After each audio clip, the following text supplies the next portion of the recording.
Hola amigos de Mexiquense Radio, sean bienvenidas, bienvenidos a este espacio que a mí es de mis favoritos, no es porque yo esté aquí, ¿verdad? Pero es de mis favoritos porque nos permite conocer a gente muy interesante, a gente que tiene esa responsabilidad social con su comunidad, gente que tiene historias de vida que compartirnos, historias que nos inspiran, que nos llevan a querer hacer cosas, a sentir y a saber que también nosotros podemos. Bueno, un espacio dedicado a ustedes, que efectivamente son los que se apropian del micrófono en este espacio y que el día de hoy tenemos una súper invitada de lujo que nos va a compartir su historia muy bonita, que es mamá y que por cierto nos adelantamos, queremos felicitar a todas las mamás mañana en su día, hoy es viernes, mañana, qué padre que cayó en fin de semana, porque cuando cae entre semana es un lío, cuando nos toca trabajar, pero mañana consientan mucho a las mamás, de verdad que se merecen todo nuestras mamitas hermosas y esta canción que acabamos de descubrir mi productora y yo, de Amaya Montero, está hermosa, dice, la más bonita sin duda eres tú, la más auténtica de todas, tú. Si tú me abrazas no existe el dolor. Si tú me hablas, yo entro en razón. Ay, ¿a poco no pasa eso con nuestras mamás? Bueno, por eso tenemos esta invitada el día de hoy, honrándola como una bella mujer, como una bella mamá, pero yo no les digo más. Vamos a la cápsula y antes les recuerdo que tenemos un número en cabina 55 28 89 12 32 para que se comuniquen con nosotros, nos manden sus mensajes, sus saludos, por qué no preguntas a nuestra invitada del día de hoy. Pues ya lo escucharon ustedes en esta cápsula y yo saludo con mucho gusto a nuestra invitada del día de hoy, María Eliseth González Martínez, quien es psicóloga, escritora, conferenciante, amiga y madre. Por lo menos así te describes en tu página de internet. Eliseth, ¿María o Eliseth? ¿Cómo te gusta? Eliseth. Eliseth, ¿cómo estás? Muy contenta, la verdad, afortunada de poder estar aquí contigo, conocerte en vivo. Sí, ya habíamos platicado por teléfono, hemos tenido unas entrevistas, pero no nos conocíamos. Sí, no nos conocíamos y bueno, pues también bendecida porque es otro espacio donde se cumple o suma mi propósito de vida, que es ayudar a personas a ayudarse a sí mismas y que mejor con un mensaje y en un espacio como este. Muchas gracias. Gracias a ti. Y mira, quiero empezar como empiezo siempre todos estos espacios, estos programas, con la pregunta del millón.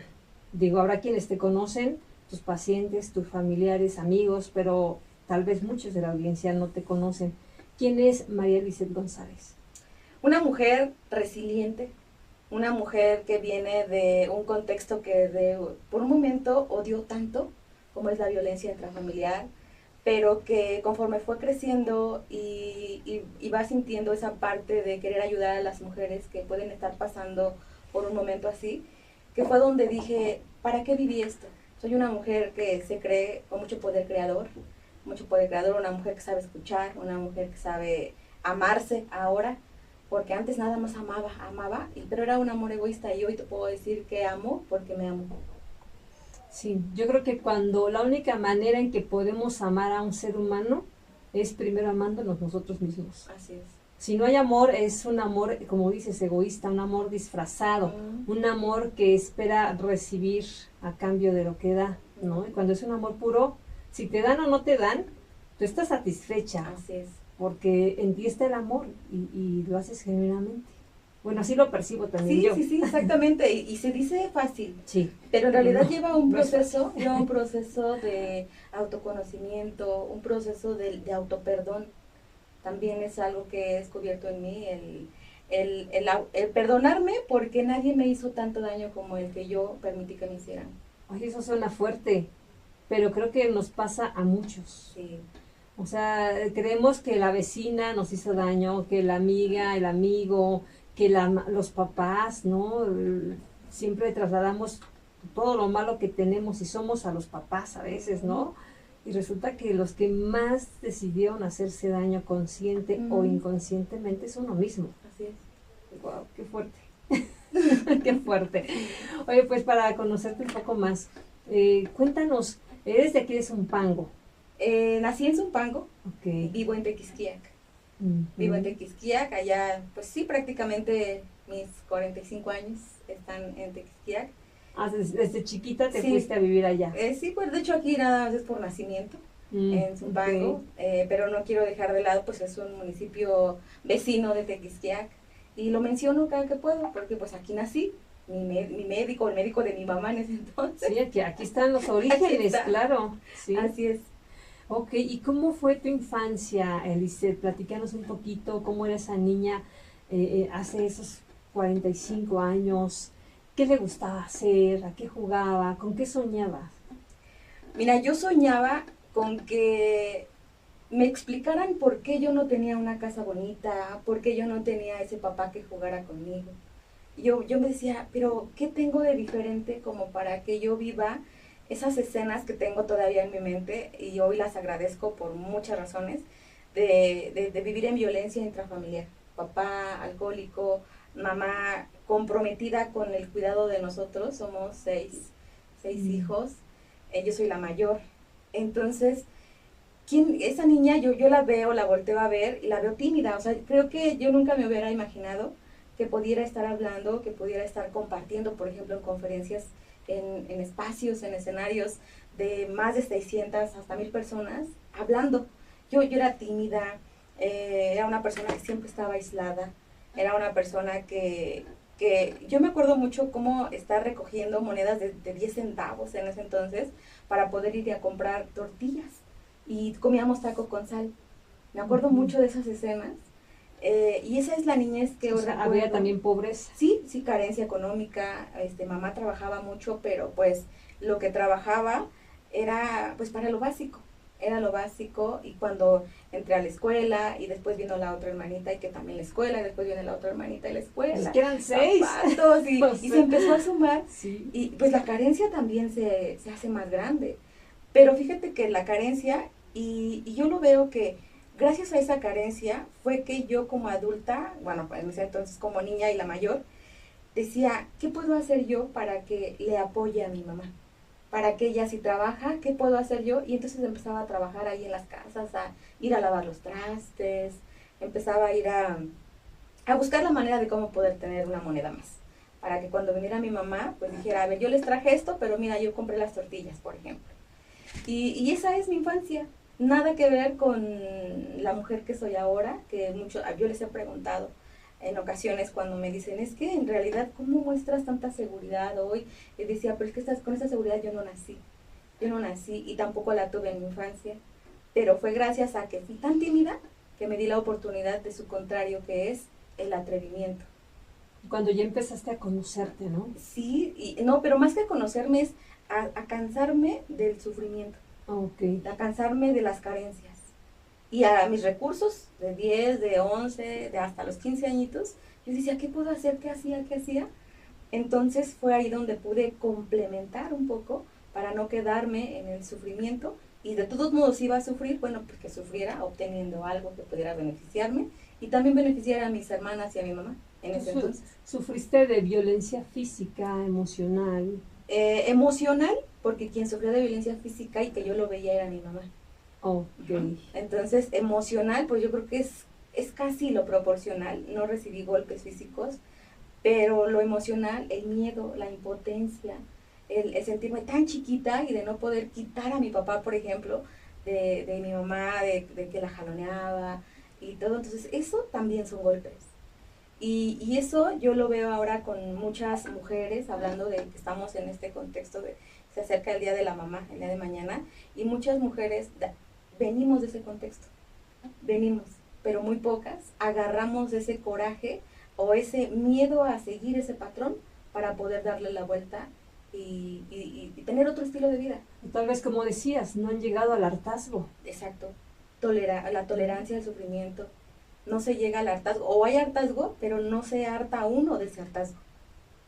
Sí, o sea, ya después lo abrazas, ya después lo usas como tu escudo, ¿no? Para protegerte de otras cosas, de o como trampolín, incluso a veces no tanto como el escudo, sino como el trampolín.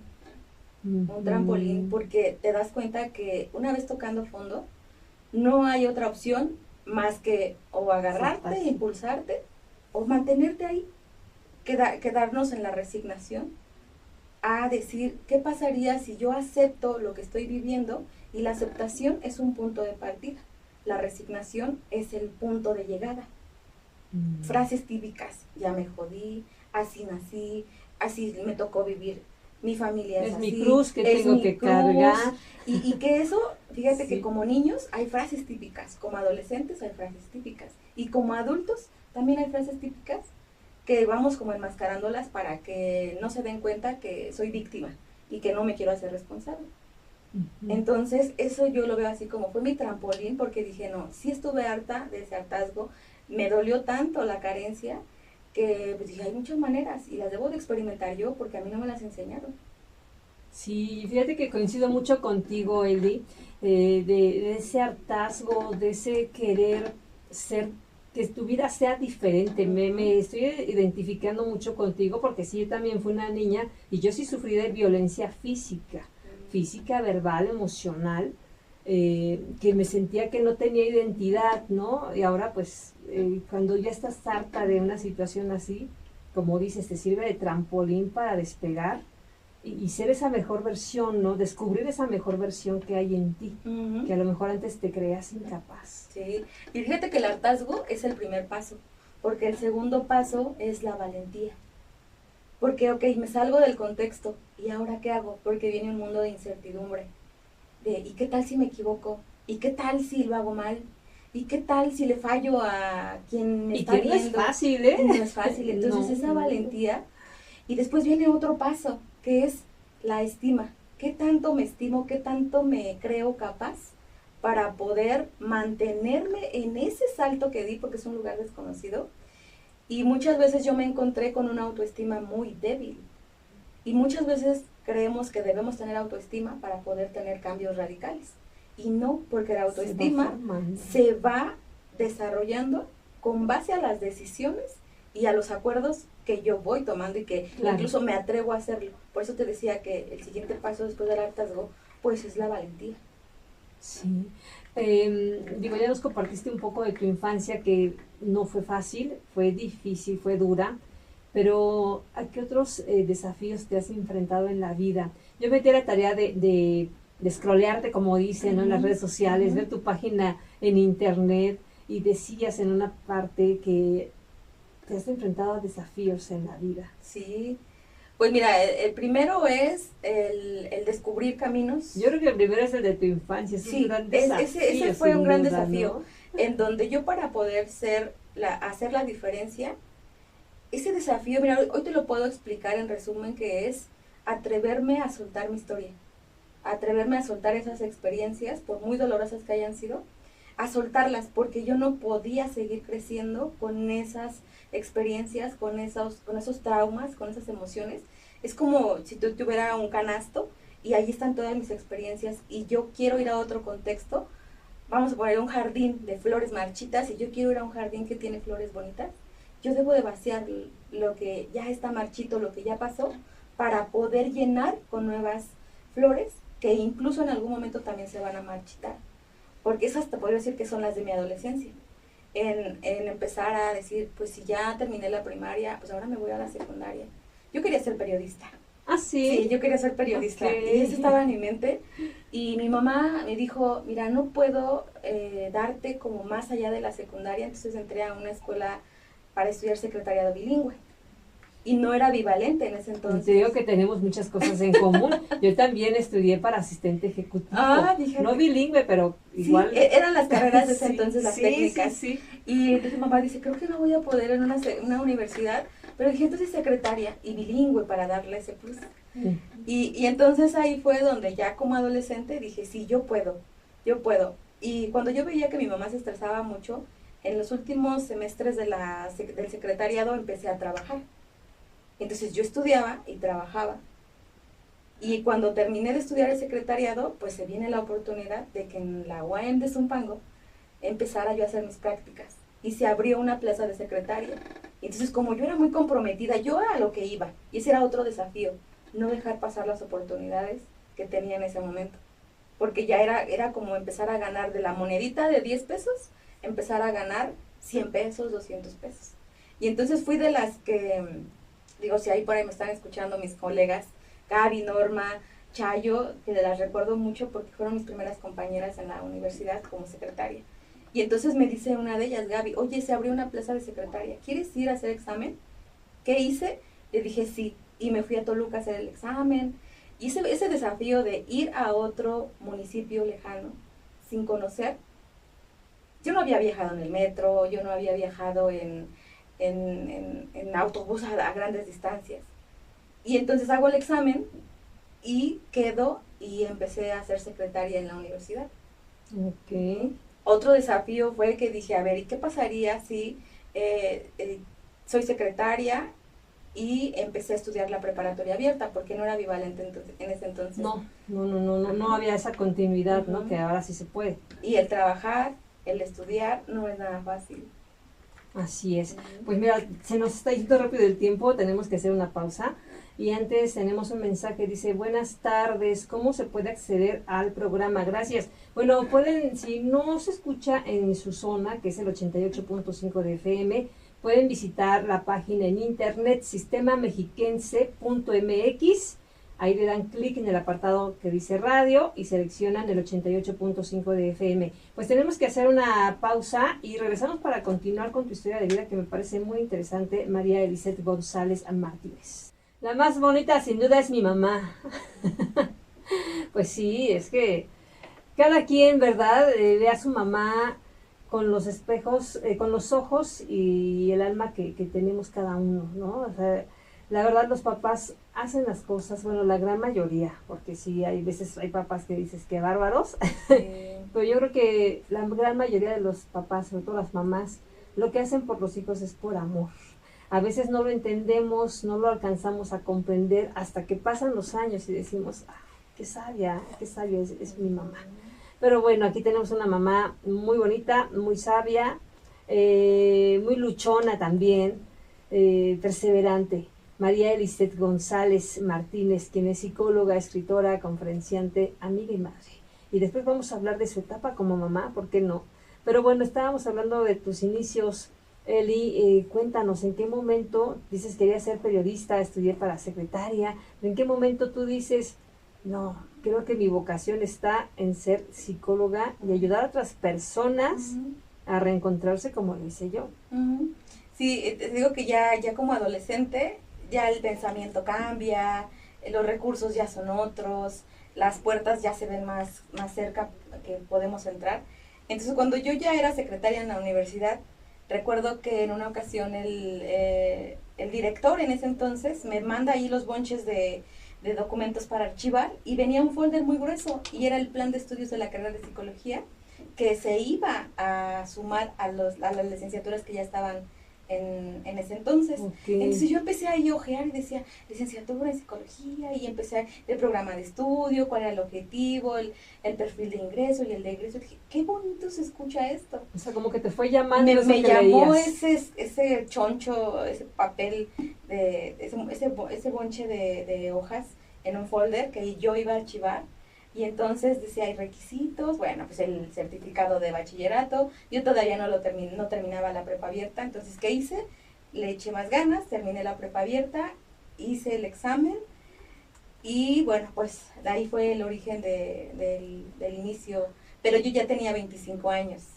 Cuando empecé a estudiar la carrera de psicología, y seguía en la misma línea de trabajar y estudiar, pero ya era en la misma institución, porque en la mañana de 7 a 2 de la tarde era alumna y de 2 a 8 o 9 de la noche era la secretaria. Bueno, y que también te dieron la oportunidad, ¿no? Ahí de alguna manera. Sí, porque era un turno, o sea, eso cubría un turno, y como había un sábado que me podía dar chance para completar las horas que no cubría de lunes a viernes, pues iba yo hasta sábados a estudiar. Eso es querer es poder. Esos son los retos, los retos que te digo que yo cuando me dije, ¿qué más puedo hacer? La pregunta es muy poderosa. ¿Qué más puedo hacer? Porque se abre un abanico de posibilidades. Entonces, cuando viene a mi mente o se abren oportunidades afuera, pues es respuesta a mi pregunta. Entonces también empecé a hacerme responsable, decir yo puedo. Era dormir menos, era dejar fiestas. Porque ya de 25 años, yo me acuerdo mucho que mis compañeritos de 18, que es la edad aproximada para entrar a la uni, 18, 19, era el viernes y vente, vámonos a la fiesta, los viernes, claro. No entramos, y yo, no, porque tengo que trabajar, no, porque si no, no hago la tarea, o no, porque si no, no leo para entregar el ensayo de tal. No, y se ve la diferencia, ¿eh? Yo tuve amigas en la universidad que igual que tú trabajaba, yo lo hice por un año, y sí, o sea, ¿cuál fiesta? no hay tiempo para las fiestas. Trabajas, estudias y llegas a la casa a seguir estudiando y es complicado. Sí, ¿no? pero esa es la satisfacción que Claro, nada sí. te lo da. Entonces ahorita las personas que nos estén escuchando y que crean que ya se les fue el tren porque tienen 22, 23, 25 años y quieren seguir estudiando, yo entré a los 25 y terminé la carrera a los 30. Tengo 45, o sea, llevo 15 años de ser psicóloga. Entonces no hay impedimentos, no hay impedimentos. Y todo el sufrimiento que habíamos experimentado, recuerda, es un trampolín. No es la condena, no es la cárcel, es un trampolín que ahí depende que tanto querramos impulsarnos para que el salto sea fuerte. Porque hay trampolines donde te subas y caminas, o hay trampolines que dices, a ver, brinquito, brinquito, brinquito, y hasta donde, hasta donde, pero depende de mí. No depende ni siquiera del hule, ¿cómo se llama? Si hablamos metafóricamente de un trampolín literal. Uh-huh. Ese no te va a impulsar, sino la fuerza que tengamos nosotros para hacerlo. Claro. ¿Tú crees que la psicología te ayudó entonces para superar todas esas heridas emocionales, esas creencias limitantes que tenías? Mira, no me ayudó a sanarlas, me ayudó a darme cuenta. Me ayudó a darme cuenta porque el sanarlas implica ser paciente. Yo como psicóloga muchos años estuve creyendo que ya sabía, que tenía la razón. Entonces se empieza como a subir, yo lo notaba la soberbia, el control y decir, no, yo psicóloga, pero cuando me encontraba yo con la mujer, con la novia en ese entonces, con la pareja, como pareja, decía, caray, como que aquí se siente raro, aquí sufro porque se va, aquí algo me falta, no me da la atención que quiero, y entonces digo, pero ¿cómo? Y como psicóloga, era me sentía muy satisfecha, pero llegaba a la parte personal y algo no me cuadraba. Entonces llegaban momentos en donde no tenía ganas de hacer cosas, en donde me desesperaba, me ponía a llorar, pero como era la arrogante, a mí no me gustaba que me vieran llorar, no me gustaba pedir apoyo. Entonces no fue la psicología quien me sanó, sino la que me hizo darme cuenta que había una mujer que ejercía la profesión de psicología, pero que no estaba sanada. Oye, y así pasa, yo creo, con muchos psicólogos, ¿no? Porque o sea, me ha tocado en lo personal con conocidos que dicen, no, es que el psicólogo está peor que yo, ¿no? O sea, sí pasa, es real. Sí. Y es, no, es como una, o sea, el psicólogo o yo como psicóloga no me exenta de ser una mujer. No me exenta de que lloro, de que me enojo, de que hago berrinche, pero sí tendría que ser congruente con lo que yo reflejo, con lo que yo incluso aporto a mis pacientes, cuando doy una conferencia, ahora como escritora también, o sea, es un compromiso mayor, pero que viene de ese impulso y de la valentía con la que yo me lancé. Y de ahí, te decía, la autoestima, mi autoconcepto también se resignificó, porque ya no me interpreté diferente, sino empecé a resignificar, es darle un significado a todo lo que viví. Y la interpretación es cómo lo viví, con sufrimiento. Pero si yo resignifico mi pasado, entonces yo digo, ¿para qué lo viví? La pregunta es el para, no el por qué lo viví, sino el para qué lo viví. Para fortalecerme, para desarrollar dignidad, para honrar la vida o el esfuerzo que mi mamá hizo en ese entonces, porque aunque no he hablado de un padre tanto, porque fue un padre ausente, pues también fue gracias a ese padre ausente que en algún momento cuando le dije, quiero seguir estudiando, y me dijo, no, porque las mujeres se casan, tienen hijos, y entonces ¿para qué vas a seguir estudiando? Y yo me acuerdo que cuando esa respuesta me la dio, a mí como que me echaron ese balde de agua fría y dije, tú no confías en mí y crees que soy como las mujeres que conoces, pues te voy a demostrar que no. Desafortunadamente, o bueno, ya las decisiones que él tomó, él falleció a los 49 años y no me conoció como psicóloga. Él sabía que estaba estudiando, pero no pude mostrarle ese título para decirle, ¿ya ves cómo sí podía? Entonces, cuando yo veo y que mi mamá sigue, mi mamá tiene vida todavía, ya más de 60 añitos, mi mami, y que ahora entiendo su valentía, y dije, yo también la tengo. Ese amor por los hijos, yo también lo tengo porque lo aprendí de ella. Oye, una felicitación a tu mamá, ¿cómo se llama? María del Carmen. María del Carmen, felicidades, que mañana ojalá esté bien consentida tu mami. Sí. Y que ha sido también este ejemplo, ¿no? De valentía, de resiliencia también, porque tu mamá nos platicabas, sufrió violencia física, y emocional, no lo dudo, ni verbal, pero ha sido resiliente. La sacó adelante a 6 hijos. Sí. ¿No? Y ese es el amor más grande. En el agradecimiento que yo pongo en mi primer libro, algo así en resumen dice, la mejor prueba de amor, o la mejor muestra de amor, es haber vivido en carne propia lo que no se quiere para los hijos. Entonces un papá alcohólico, yo decía, yo hoy entiendo que mi papá tal vez me mostró esa referencia para que yo lo conociera y sintiera lo que se siente vivir con un hombre así, para que yo haga elecciones diferentes. Mi mamá, de ser sumisa, de permitir tanta violencia, yo ahora entiendo que lo hizo porque en carne propia me mostró la referencia de lo que no quiere para mí. Entonces a mí me corresponde ser y hacer lo que ella no, por amor. Yo ahora lo veo que es la muestra de amor más grande. Pero Claro. muchas veces lo más fácil es enjuiciar, criticar, rechazar, resentir, querer tenerlas lejos, culparlos. Así es. Oye, Eli, cambiando un poquito aquí la pregunta, dime la verdad, la verdad. Yo siempre he pensado, no lo sé, que cuando andas con un psicólogo o una psicóloga, te anda analizando todo el tiempo. Tu lenguaje corporal, lo que dices, tu mirada, o sea, ¿es así o no? Mira, no es así, pero sí nos ven así. Y te lo digo porque... A mí me daría miedo andar con un psicólogo, me sentiría analizada todo el tiempo. En las relaciones anteriores a esta, que yo digo que allá esta es la definitiva, en las relaciones anteriores siempre decían, ay, ya vas a empezar a psicoanalizarme. Ay, sí, como eres la psicóloga tienes la razón.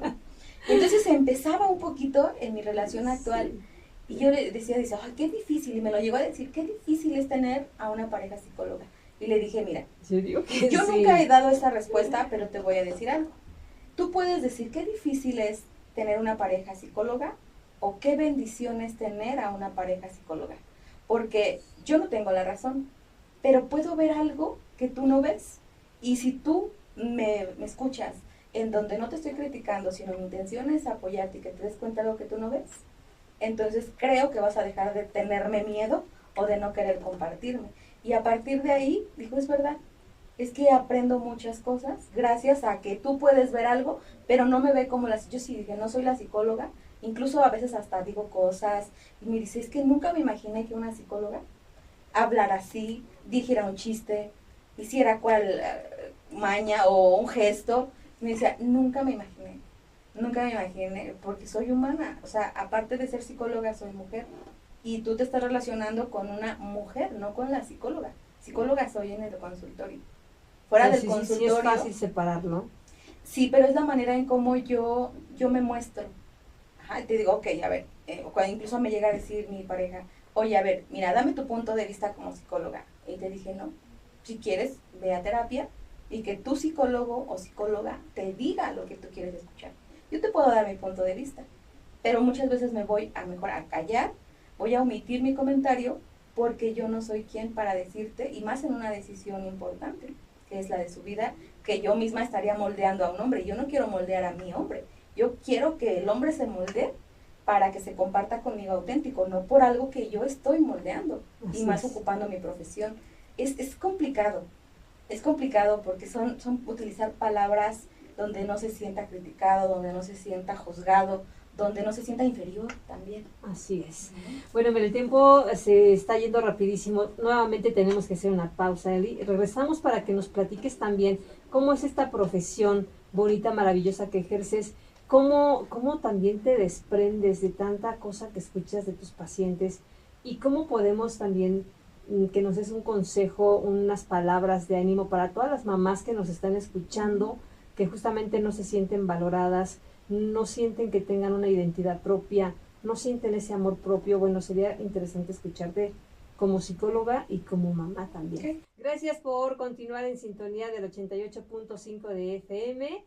Regresamos a este espacio dedicado a todas las personas que tienen historias interesantes que compartirnos, por supuesto, esas historias de vida que nos inspiran, que nos animan también, ¿por qué no?, a pensar, yo también puedo. Si pudo María Eliseth González Martínez, nuestra invitada el día de hoy, psicóloga, escritora, conferenciante, amiga y madre, tú también puedes, sin duda. Y nos estabas platicando, Eli, yo te digo Eli de cariño, antes de la pausa, pues toda tu profesión bonita me parece hermosa. ¿Cómo le hace un psicólogo para no apropiarse de esas situaciones que está viviendo su paciente? Y que me imagino que historias de terror te ha tocado escuchar. Sí, ¿No? sí. Son casos que yo creo que la literatura todavía no enseña a un alumno que esté ahorita estudiando. Y pues como todo ser humano, cuando no puede con uno y vienen problemas de otro, pues ¿qué hago yo? Tengo a mi psicólogo, he tenido coach de vida, he tenido entrenamientos vivenciales para poder sanar y actualmente yo estoy en terapia y sigo en terapia. Tú estás en terapia. Sí, Bueno, sí, dicen que todo psicólogo debe tener terapia, sí, ¿verdad? sí. Porque esas solitos no podrían poder desprenderse de todo eso que les toca vivir con sus Sí, pacientes. así es porque tal vez conscientemente yo puedo decir que dejo las cosas en el consultorio y que es la empatía, que es ponerme en el lugar del otro, pero entender que ese lugar no es el mío, ¿no? Y, pero saliendo de casa, siempre hay algo que va a recordar eso que dijo, eso que le está pasando, el mensaje que llega entre sesión de no puedo más, mira la situación tal. Entonces, para poder empezar a tener ese equilibrio emocional, sí es estar en terapia. Yo coincido contigo, que toda persona, no hay ser humano en la vida que no necesite un psicólogo, Mm. un terapeuta, de verdad, porque si nuestro cuerpo físico se daña, sufre, vamos con un médico, si tenemos cualquier problema de nuestro cuerpo, lo atendemos. ¿Por qué no de nuestras emociones? Que dicen muchos, ya hay estudios, que de hecho las enfermedades empiezan con las emociones. Así. Entonces, cuán importante es sanar primero nuestras emociones. Pero ya hablaremos de eso en otra ocasión. Antes de pasar a tus libros, que también me parecen maravillosos, Celi, quiero preguntarte, con todo esto que nos has platicado, ¿qué es lo que más amas de la vida? Los desafíos. Los desafíos. Los desafíos, los conflictos, esas diferencias que he tenido con las personas. Eso es lo que amo porque cada uno de esos desafíos me han dejado a mí una habilidad, un recurso, un aprendizaje, una manera de pensar. La filosofía de vida que hoy tengo es gracias a todos esos desafíos. Entonces, ¿cómo no amar lo que me ha retado a ser la mujer que soy ahora? Ok. ¿Eres mamá? Soy mamá. Samantha se llama mi hija, tiene 11 años. ¿Qué significa para ti ser Uy, mamá? mi gran maestría. El rol de mamá es mi maestría, mi hija es mi maestra. Y yo he descubierto que para poder decirle y mostrarle a ella que la amo no es solo con palabras, sino es con los actos. La manera en que yo le demuestro que la amo es que me vea a mí apasionada haciendo lo que hago. No le puedo dar otra muestra de amor más que ella descubra que ella puede tener un talento, una pasión, y que si lo hace con tanta energía, con tanta vitalidad, va a poder contagiar bienestar a los demás.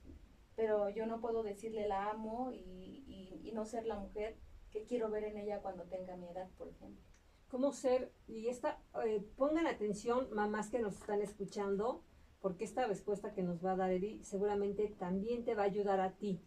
¿Cómo ser una mamá feliz, una mamá resiliente? Cuando al inicio me decías, ¿no? Que hay muchas personas que no se valoran a sí mismas, no hay ese amor propio, no hay identidad, no hay tantas cosas que deberían haber para que podamos ser felices y disfrutar la vida y ser mamás resilientes y mamás que den un buen ejemplo para sus generaciones.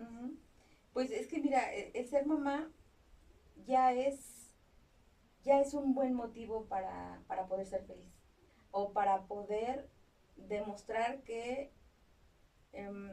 mi vida ya no solo es mía, sino ya es una vida que tiene un retoñito. Y si yo como raíz sigo alimentándome sin que me vean, porque muchas veces el ser mamá no es estarle diciendo a todos que soy la mejor mamá, porque el referente del tipo de mamá que soy son los hijos.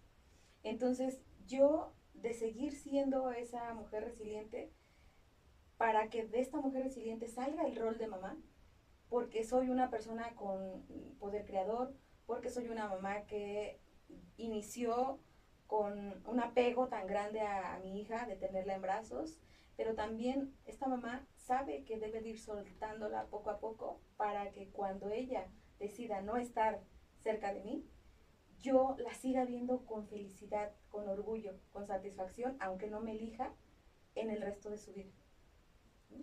Ok, yo creo que también es parte de la respuesta a esta pregunta que te hago, Eli, tú desmiénteme si no es así, la podemos encontrar en esta serie de libros que nos compartes, que es una saga, son 4 tomos.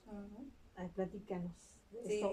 Y si esto, lo que acabo de decir, es real, con esto que encontramos en tus libros, podemos tener esa sanidad del alma y ser en este caso, ¿no?, mamás felices. Sí, el primer libro surge de la mujer dolida, de la mujer que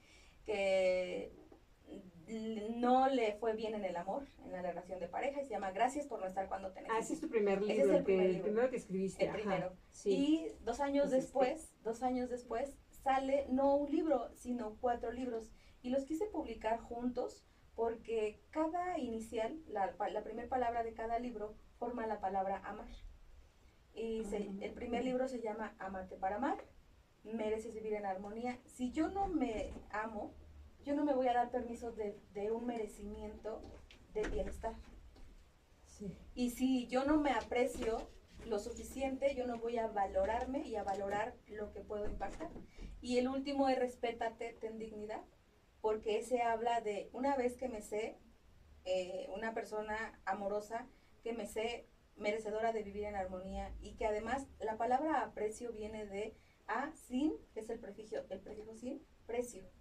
Nadie tiene precio, no hay algo que pueda comprarnos, entonces como por qué no tratarnos y valorarnos como ese ser único y irrepetible. Entonces si yo sabiendo eso no me respeto, entonces estoy perdiendo la dignidad que yo misma estoy dándole a otras personas para que la pisoten. Entonces son libros de autoconocimiento, son libros para poder leer con los hijos, para poder desde ahorita empezar a decirles que merecen respeto, que merecen ser tratados, pero que ellos también pueden tratar con respeto, con merecimiento. ¿Se tienen que leer de manera cronológica o de manera indistinta? No, se pueden leer de manera indistinta. ¿Pero cuál es el primero? Ámate para amar. Ámate. Y de ahí sigue. Mereces vivir en armonía. Mereces vivir en armonía. Y después. Apréciate, valórate. Apréciate. Y por último. Respétate, ten dignidad. Y cada uno tiene su subtítulo, Ámate para amar. A ver, aquí te los paso. Ajá. El de Ámate para amar, su subtítulo es... el de Ámate para amar, aquí lo tenemos. Aquí está. Y su subtítulo es Comienza el romance contigo misma y sea el amor de tu vida. Okay. Mereces vivir en armonía, recuerda quién eres, reclama tu herencia, apréciate, valórate, sé tu mejor fan, respétate, ten dignidad para que entiendas que tu sufrimiento jamás será atractivo para que te amen. Oye, somos fans de otros, pero ¿cuántos somos fans de nosotros mismos? Y eso se va a lograr cuando aprendamos a amarnos. Cuando voltemos la mirada, el foco de atención somos nosotros, porque no nos damos cuenta que los que están abajo, nuestros adolescentes, nuestras generaciones que vienen, están viendo adultos abrumados, adultos estresados, adultos que perdieron la capacidad de disfrutar. Entonces cada libro tiene esa intención de que nos hagamos conscientes de que hay alguien que nos está viendo, porque nuestros adolescentes de ahora, nuestros niños, están creciendo sin valores, están creciendo con tecnología, con exceso de videojuegos. Entonces cuando yo me siento una persona interesante, ¿qué va a preferir mi hija? Pues a lo mejor no estar en su videojuego, sino preguntarme a mí qué hacer en un momento desafiante. Exacto. Saber que puede recurrir a ti. Así es. Como mamá. Tenemos mensajes del auditorio, dice, un mensaje de Edith Juárez. Es muy importante el ejemplo para nuestros hijos. Muy buena entrevista. Otro dice, gracias a la psicóloga por sus comentarios. ¿En dónde la podemos seguir en sus redes? Ahorita nos comparte. Y también Liliana Martínez dice, qué importante es tomar terapia. Felicidades a la invitada. Guadalupe López dice, me gusta la entrevista y me identifico con la invitada. Ojalá tuviéramos todas ese empuje. Así es, así es. Bueno, ¿quieren conocer más de estos temas, de sus libros, de las conferencias que imparte, de estos temas que nos ayudan a nuestro bienestar emocional, psicológico? pues ¿dónde te pueden seguir en redes sociales? Sí, estoy más activa en Facebook, SIC Eliseth González Martínez, y en mi página web que es www.yosoyelisethgonzalez.com. Ahí encuentras el enlace directo para los 5 libros bueno, están los enlaces, están cursos en línea, que también ahí ya está grabado, es una página web y ahí están en el menú encuentran mi biografía, encuentran también algunas conferencias gratis de las que pueden acceder. Excelente. Bueno, pues ya lo escuchaban, amigos, ahí están los medios de contacto. ¿Y qué les parece, antes de despedir este espacio, si vamos con una cápsula para saber de quién se trata nuestro próximo invitado?